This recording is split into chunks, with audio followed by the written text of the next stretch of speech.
ہمارے پڑوسی ملک بھارت کی سرکار کو ایک ایسا مسئلہ درپیش ہے کہ جس کو حل کرنے کی ساری کوششیں مسلسل ناکام ہو رہی ہیں، اور وہ مسئلہ یہ ہے کہ بھارتی سرکار جتنے بھی بڑے بڑے ڈانز یا انڈر ورلڈ گینگسٹرز کو پکڑ کر جیل میں ڈالتی ہے، وہ سارے گینگسٹرز جیل میں بیٹھ کر بھی اپنے دھندے اچھے سے چلاتے رہتے ہیں۔ مثلاً بھارتی پنجاب کے ضلع ترن تارن کے گاؤں حویلیاں کے رہنے والے بلندر سنگھ عرف بلا حویلیاں کا نام سن 2019 میں اس وقت سرخیوں میں آیا کہ جب کسٹم حکام نے راک سالٹ کی آڑ میں 532 کلو گرام ہیروئن اور 52 کلو گرام مخلوط منشیات کے پاؤڈر کی ایک بڑی کھیپ ضبط کی تھی۔ اس کھیپ کی کڑیاں حویلیاں گاؤں سے جا کر ملتی تھیں اور حکام نے دعویٰ کیا تھا کہ یہ پاکستان سے سمگل کی گئی تھی، تاہم پاکستانی حکام نے اس الزام پر سرکاری سطح پر ابھی تک کوئی تبصرہ نہیں کیا۔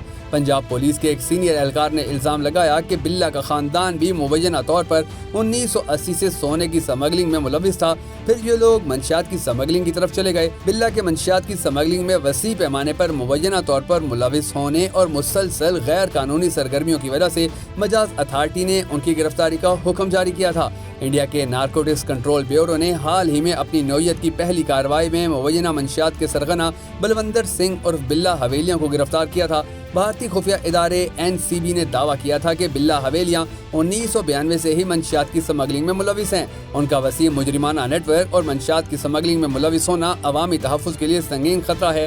بلا کے خلاف فی الحال NDPS سے متعلق 3 کیس زیر سماعت ہیں اور انہیں 1992 سے لے کر 7 الگ الگ NDPS کیسوں میں ملزم نامزد کیا گیا ہے۔ مرکزی ایجنسی نارکوٹکس کنٹرول بیورو نے بھارتی پنجاب سے 3 منشیات سمگلروں کو منشیات کی غیر قانونی سمگلنگ کی روک تھام ایکٹ کے تحت حراست میں لینے کے بعد آسام کی ڈبرو گڑھ جیل بھیج دیا۔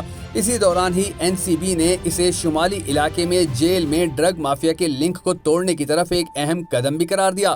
جن 3 منشیات سمگلروں کو آسام بھیجا گیا، ان میں بلوندر سنگھ عرف بلا حویلیاں کے علاوہ اکشے چھابڑا اور ان کے ساتھی جسپال سنگھ گولڈی بھی شامل ہیں۔ دوستو، اکشے چھابڑا وہ شخص ہے کہ جو چائے بیچنے والے سے منشیات کے کاروبار کا مالک بننے تک کا سفر طے کر چکا ہے۔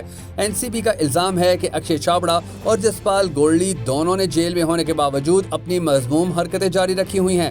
یہ دوسرا آپریشن ہے کہ جس میں جیل میں رہنے والے ڈرگ مافیا کو نقصان پہنچانے کی کوشش کی جا رہی ہے۔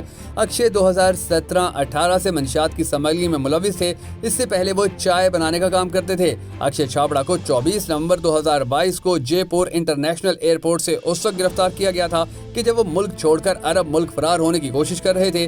مزید یہ کہ تفتیش کے دوران جسپال سنگھ عرف گولڈی کا نام بھی سامنے آیا۔ اکشے چھابڑا پر ڈرگ سینڈیکیٹ کا اہم رکن ہونے کا الزام ہے۔